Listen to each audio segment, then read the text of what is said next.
Wildcats. Today is Wednesday, September 30th, and I'm Daphne with WKAC News. Please listen to our deans about the Students' Right and Responsibilities Handbook. Morning, Wildcats.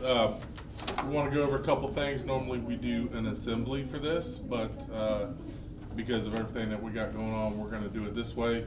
So for the next couple days, we're going to have your attention for the next 5, 6, 7, 8 minutes and go over a couple of key points in the R&R handbook that we need to cover. Like I said, I'm Dean Shalane. Dean Harris, and I'll begin with number one, how we would expect you to be on our campus and any other campus during the school year. So we begin with student conduct, and pretty much all we're letting you know is that while you're on any public school campus, you're pretty much under the control or under the watchful eye of Escambia County School District. So whether you're on the bus, attending school, anything on school premises, a dance, anyone else's school campus, a dance or anything like that, you are held to the same rules and regulations like you were here at Washington High School.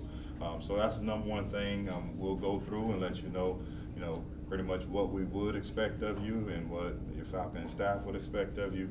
But student conduct is number one that we're just going to touch on and let you know about right now. And you can access the Rights and Responsibilities Handbook through the district website as well, okay? One of the other things we want to talk to you about is Safe Harbor, okay?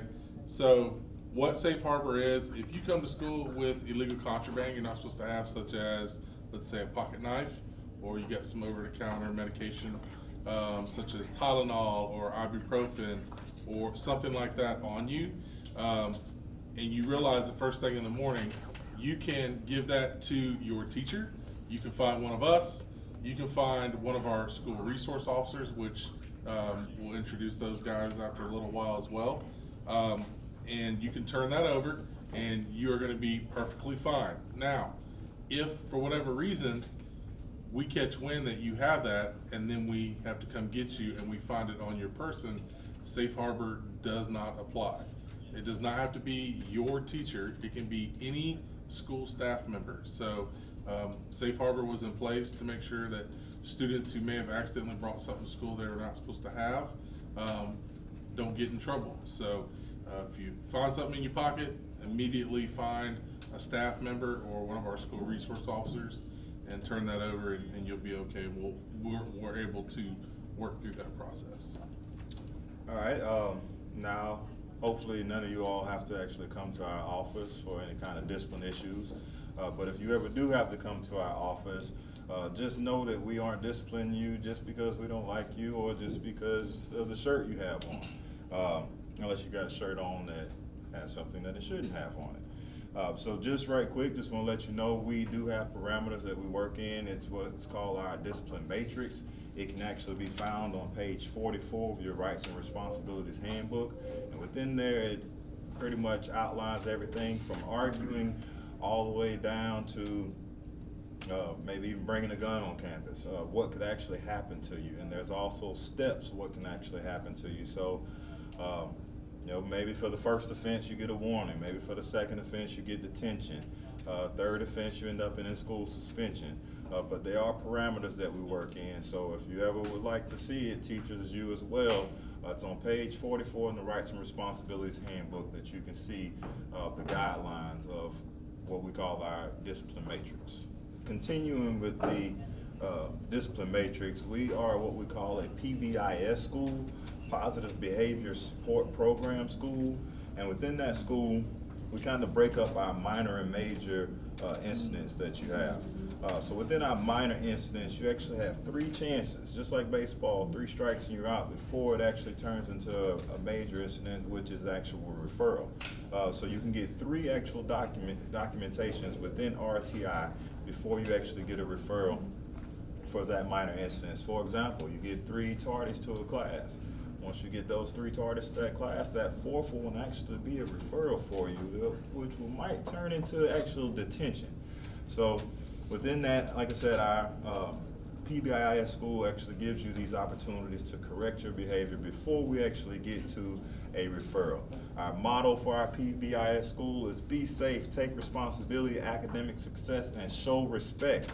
Mrs. Watts is our RTI coordinator. I'm pretty sure you'll always see her circling throughout the hallways, as well as Mr. Wilson is our PBIS coach, who is currently our in-school suspension teacher as well.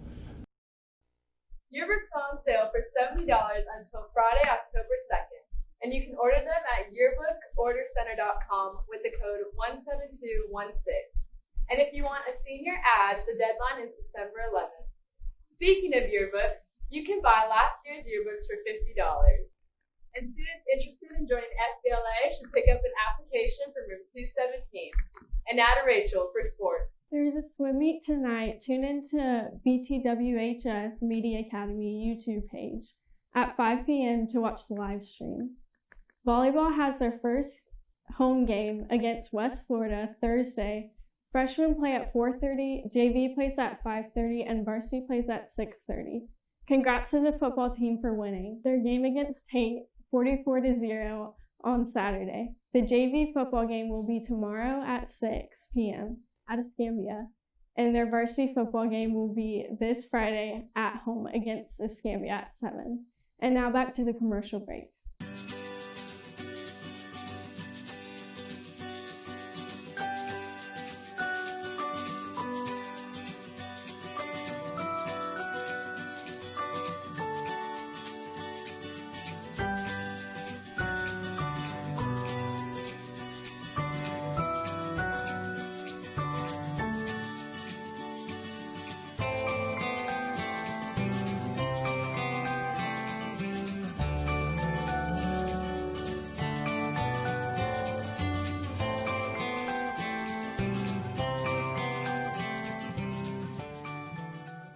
To keep up with any news or updates, follow our Instagram at BTWHS News. And finally, today is an A Day, so everyone please report to your 3rd, 5th, and 7th period classes. And that's it from WK18 News this morning. Have a breathtaking day.